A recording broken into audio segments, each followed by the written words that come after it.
American language is relatively young, known for unadorned and plain-spoken expressions. But can poetry be found there?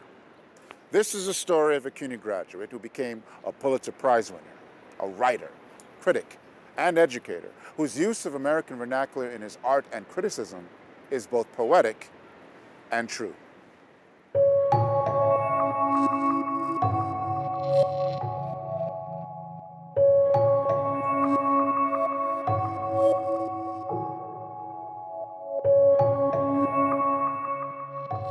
Yes, no, maybe, sometimes, always, never.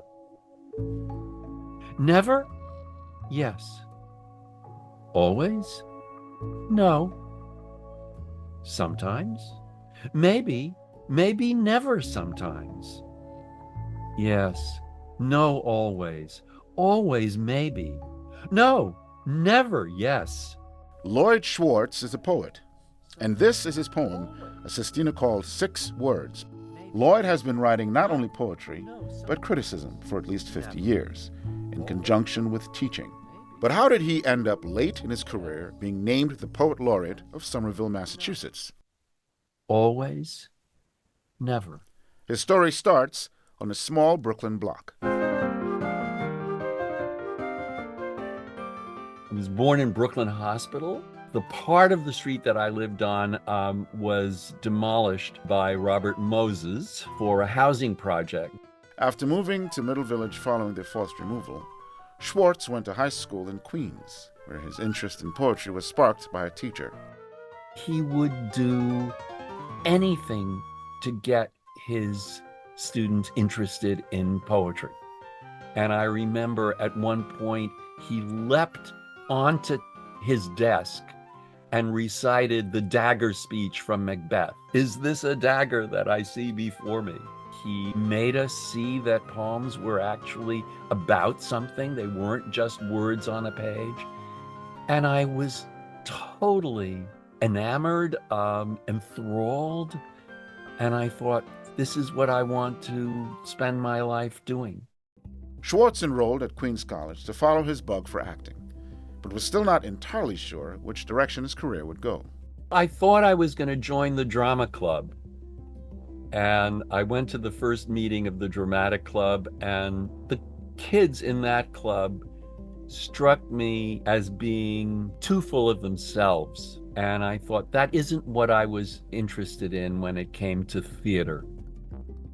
I went to the literary magazine. Over the next few years, Schwartz became the poetry editor at Spectrum and another Queens College magazine called New Poems. I would go to meetings and just my jaw would drop because these incredibly talented students were writing wonderful work. Queens was just a great experience. It was essentially free. My college education cost me $80 plus books.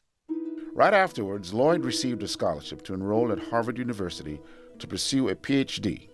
In 1976, he earned it. I really wanted to go to Harvard because Robert Lowell was there. And I wanted to meet him and work with him. He was writing some of his greatest work, and I got to know him.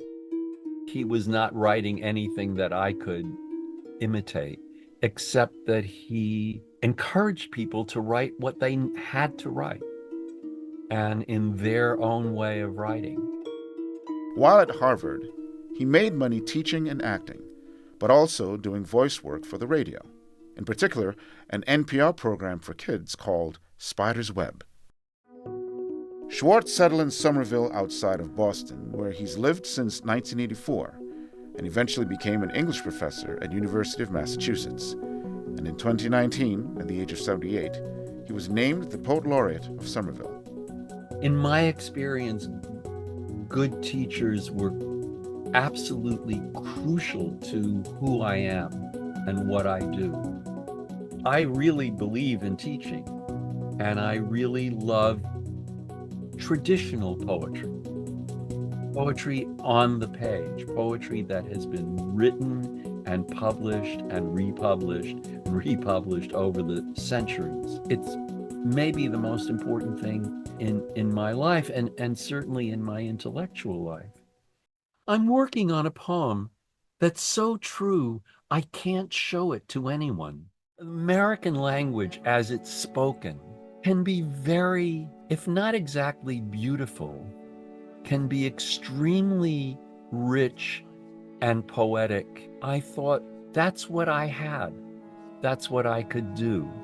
Poems in the voices of other people, or poems that were really very plain spoken, or that played with language in a way that I could be very fancy if I had to be, if the subject called for that, but that I could also, in the same poem, undercut that with a kind of plain spoken language that had its own eloquence. I think if my poems have any value, that's the value that they have.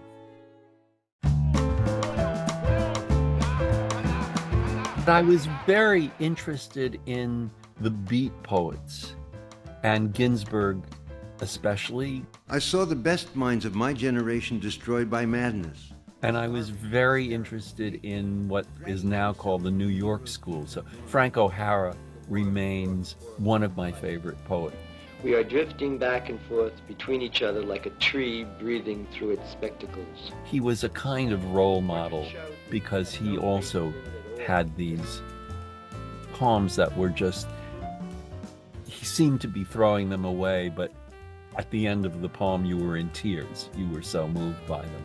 Over his 60-year career, Schwartz has published 5 books of poetry. But very much related, he has been a music critic, writing for the Boston Phoenix, the city's weekly alternative paper. It was a very serious paper, and in the Phoenix I could write at great length about what interested me. I write reviews with this hand and then I write poems with this hand. There's a connection between them, and it has to do with really being a good listener and being able to convey what it is that I've heard. If I say this was a great concert, I want people who are reading me to have some of the experience that I've had and why it was something that moved me or made me laugh or both. Schwartz won the Pulitzer Prize for Criticism in 1994. Whatever talent I have for doing that has to do with having a good ear, having an interest in performance and in live performance. It's all related to the other stuff that I do. But after his long teaching career at University of Massachusetts, Schwartz recently retired after more than 50 years. He now organizes Let's Talk About a Poem, an online poetry discussion group. Writing is a very lonely thing.